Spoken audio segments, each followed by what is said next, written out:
Hi friends, இன்றைக்கி நம்ம பார்க்க போகிறது கிட்ஸுக்கெல்லாம் ரொம்ப பிடிச்ச இட்லி பொடி தான். எப்படி செய்கிறதுன்னு பார்க்கலாம் வாங்க.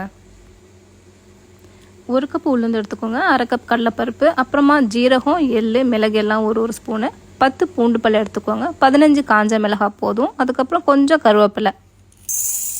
கடலைப்பருப்பு, உளுந்து, அப்புறம் ஜீரகம், எள்ளு, மிளகு இதெல்லாம் தனித்தனியாக நம்ம வறுத்து எடுக்க போகிறோம். எடுத்ததுக்கப்புறம் அதை ஒரு பிளேட்டில் கொட்டி ஆற வைக்கணும். ஒரு அரை மணி நேரத்துலேருந்து 1 மணி நேரம் வரைக்கும் நல்லா ஆறணும். ஆறினதுக்கப்புறம் நம்ம மிக்சியில் போட்டு அடித்து பவுடர் பண்ணி எடுக்க வேண்டியதான். நீங்கள் என்ன தான் பார்த்து கலர் கலராக 4-5 சட்னி அரைச்சாலும் குழந்தைங்க எல்லாரும் விரும்பி கேட்குறது இந்த இட்லி பொடி மட்டும்தான். தோசைக்காக இருந்தாலும் சரி, இட்லிக்காக இருந்தாலும் சரி, எல்லாத்துக்கும் கேட்குறது இட்லி பொடி மட்டும்தான்.